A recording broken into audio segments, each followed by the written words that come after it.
I am Beowulf!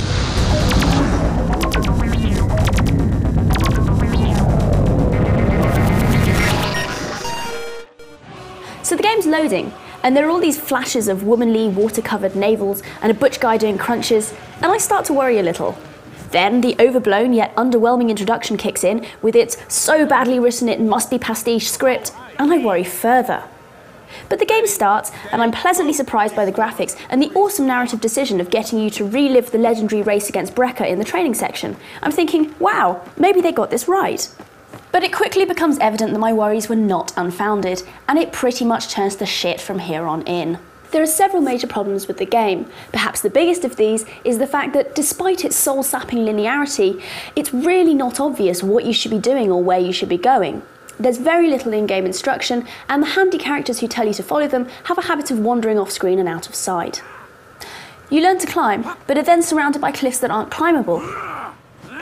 You find foot-high rocks that block you in because you can't jump, and chest-high water with invisible barriers you can't wade through, because hey, everyone knows that Beowulf's a pretty shit swimmer. And there are random gaps in the path with no indication that what you actually need to do is step into them to a completely different section of the map, surviving a fall that would kill the Terminator. This incoherence also applies to combat. In training, combat is initially satisfying. You have two moves which look kinda cool, and it flows reasonably well. But after beating up a few sea crabs to train, you will suddenly find yourself pitted against a multi-headed sea serpent with no explanation of how your attacks are supposed to transfer. And thus begins the mysterious process of defeating this creature. Once you have bashed its health down to nothing, and between wrestling the camera and Beowulf's lack of speed, this will take some time, you will be told to press B to grab onto it.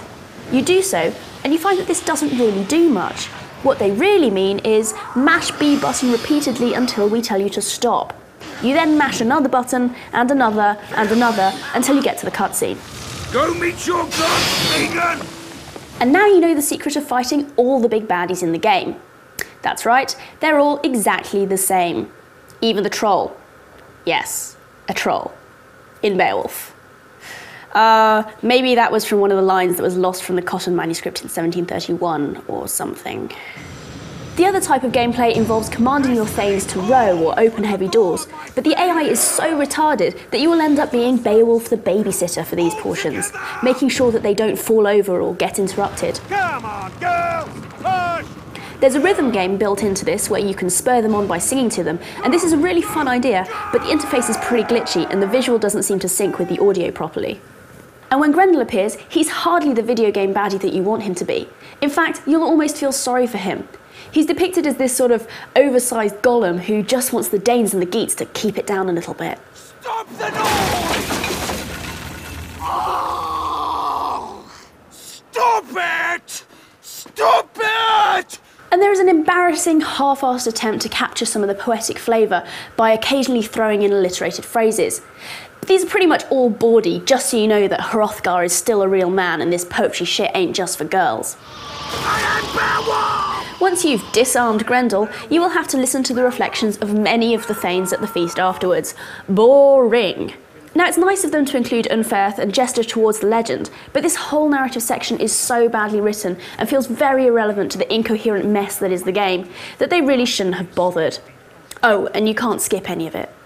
Props to them for getting the actors from the movie to voice the game as well, but even Ray Winston can't redeem the appalling script. Now grow some balls. And the limited audio clips allotted to your thanes will make you want to engage your Connell rage and kill them all. Just try and stop us now! Just try and stop us now! Family! Oh, and somebody in my party shouted, "Die like a man," to a sea crab. Does this need a conclusion?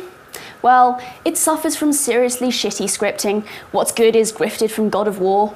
Moves are made by mindless mashing. AI is atrocious and audio absurd. 1 star. Don't forget to leave us some feedback over at playdigital.tv and check out our DVD and gadget reviews at channelflip.com.